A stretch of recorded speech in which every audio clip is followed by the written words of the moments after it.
Please welcome Mika.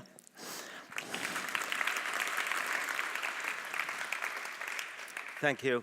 Last time I was here in this, I was actually in audience. I was listening Procol Harum's White the Shade of Pale, and I'm afraid that this is not so entertaining as Procol Harum was 2 years ago when I was here.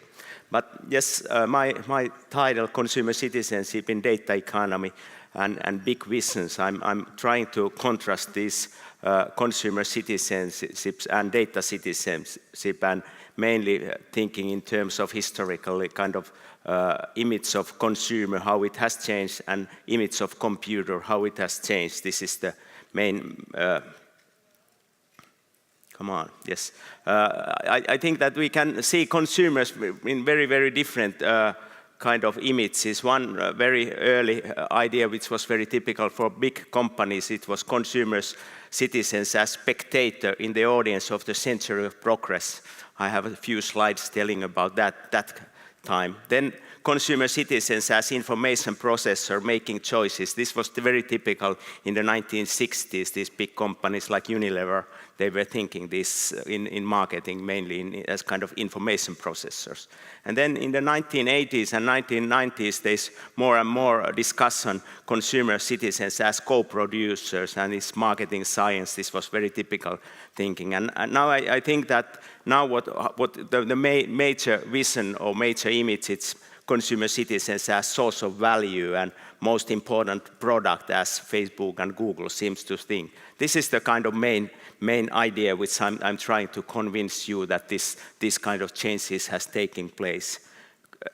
New York World Fairs in 1939, this was the century of progress. It was all the big companies giving a role of passive receiver audience for consumers, famous designers. In General Motors department, they told this story about highway future with comforts of connectedness, mobility. Consumers were really in a kind of audience in these visions.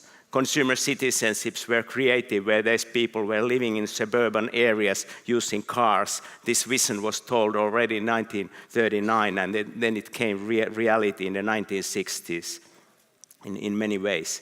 The main idea, main metaphor was that the slogan was science finds, industry applies, man conforms. This kind of big companies like DuPont thought that consumers are kind of laboratory rats in a way. At the same time, this consumer, there were some countries like United States, which was a kind of country of plenty already. This was the average consumption of food in 1950s. In Finland, the same picture was like this. Not so many things and less packed things, but anyway, in Finland, we tried to catch up United States, and this was really in the Finnish companies, the idea of consumers as passive receivers. And there's a lot of discussion about imitating United States. It was in Sweden and Finland where the countries which were most uncritically imitating American dreams in making cities and things like that. But things were a bit different in Finland. This was my father in 1979. We have this American car, but we had snow, and it is always that translating this American image to Finland, it has been a bit difficult. And nowadays the American image, or which we are thinking quite a lot, and Finnish companies are thinking a lot, it is this kind of, is it possible that, or even in Finland, database is the factory of the future, like in GAFAs, and how to make the circulation of data taking place by consumers. It's very useful to think this kind of history of computer or image of computer. This is old Time magazine, it's 1950. This was the idea that computer it's meant for big business, big state, big science, command, control, communicate were the main slogans in this kind of military centralized order. My favorite comics in that time, coming from the 90s and 60s when I was a kid, it was Rick Random, who was the police who was working together with scientists and making the world going around. Rick Random had this electronic brain. It was kind of a machine. He asked all the different things he was interested, but mainly his main kind of resource was this Archive planet, where he went with rockets and taking these files and microfilm files and reading kind of details of these different criminals. This image of computer changed quite a lot with PCs, and this 1980s, this PC was Man of the Year, 1982. 1983, they started to discuss this kind of new economy. It was deregulation, it was computers, it was robots, very similar discussion we have today. In 1990s in Finland, we were quite active in creating mobile information society, and there were stories about put the net in your pocket, and many people in Finnish operators, they were discussing this life management remote control, which I thought it was really terrible and stupid idea. But actually nowadays we have these digital assistants, which are quite similar.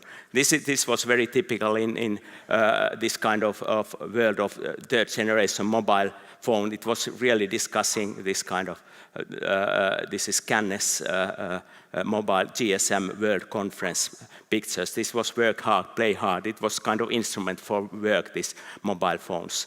And this belongs to the very old tradition of this age of organizers. Even Benjamin Franklin, long time ago, 200 years ago, was interested about this kind of virtue or temporal charts, and Psion organizers, Apple Newton, Nokia communicator belongs to this kind of office kind of world. In Finland, the minister were discussing about mobile information society, in which consumers were the kind of endpoint of this production, and it was exactly the old idea: science find, industry applies, man conforms.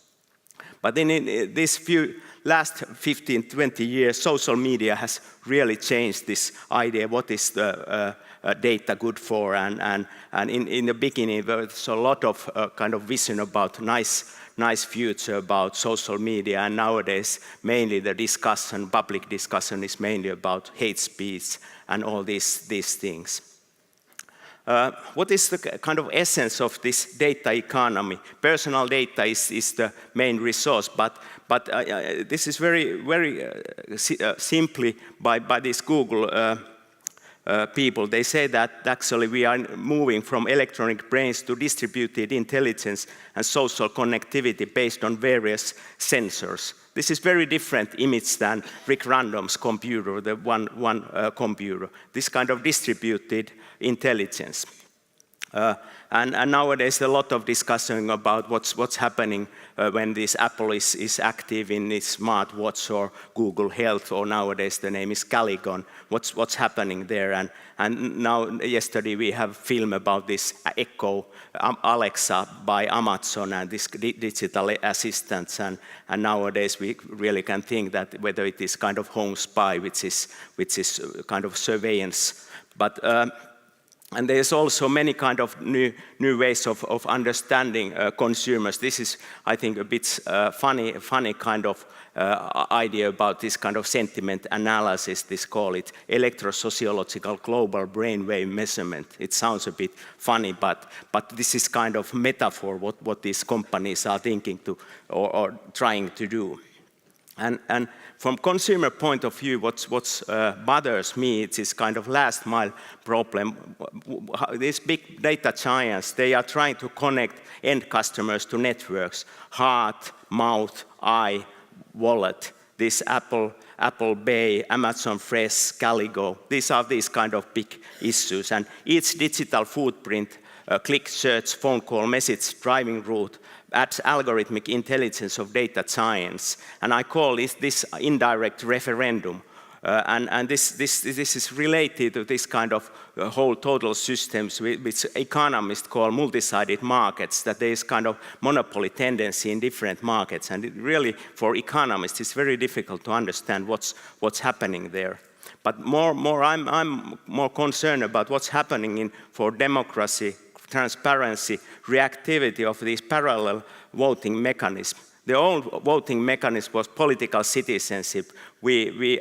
Our political votes were aggregated every 4th year, and nowadays we have this kind of representative democracy. Then we have another voting mechanism. This is consumer citizenship. We are making choices every day, and markets is performed through these choices. And the most recent form of citizenship is this data citizenship.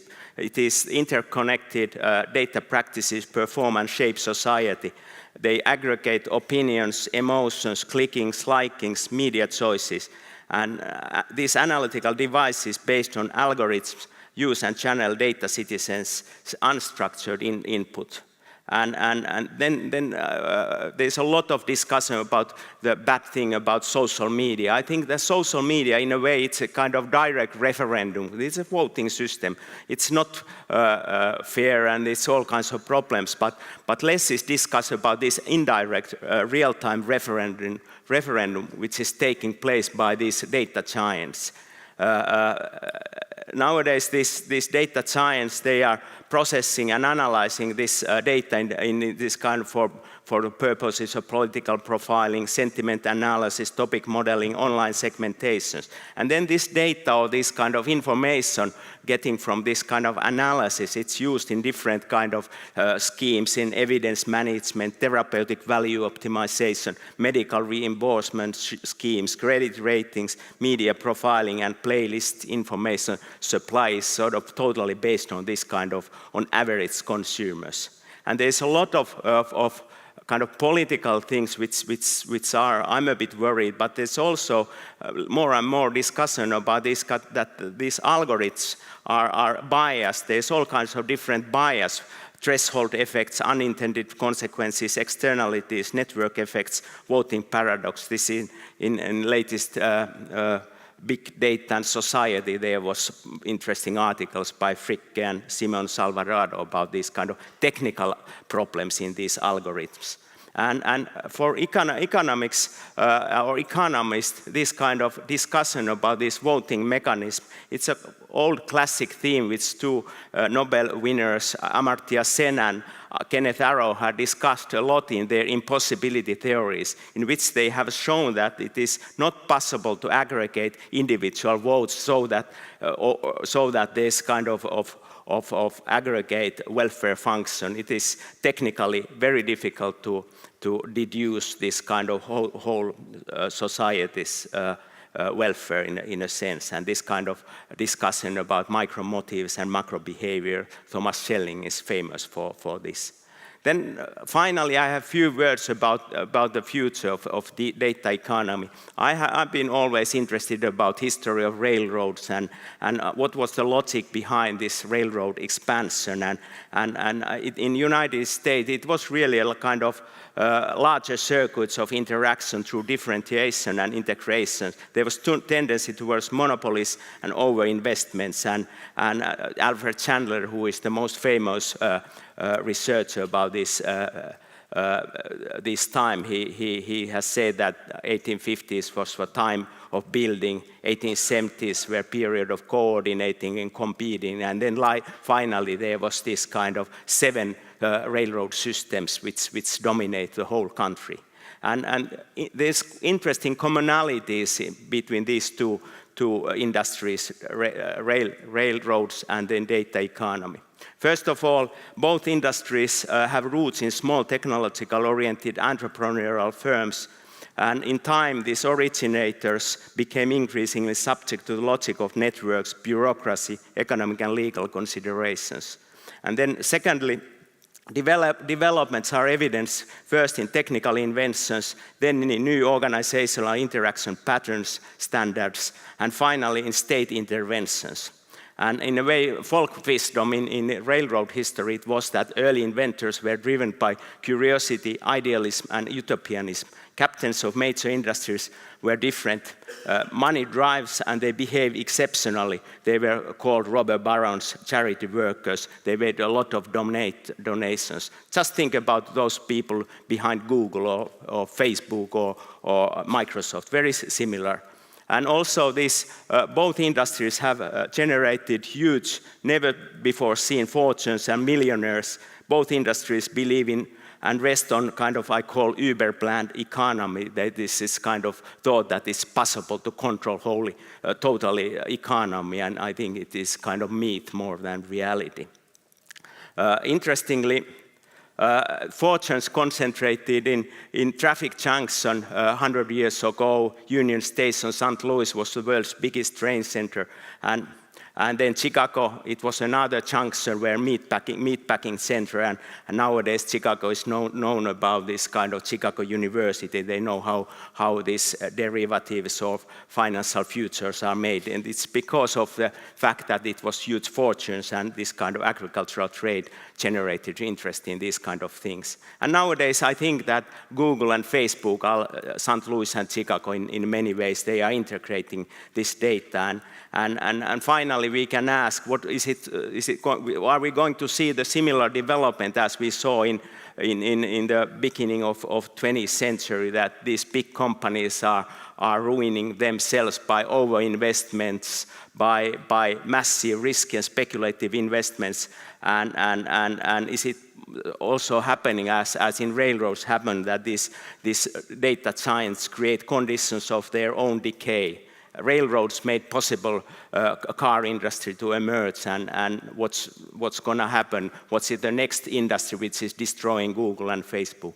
I don't know. Thank you.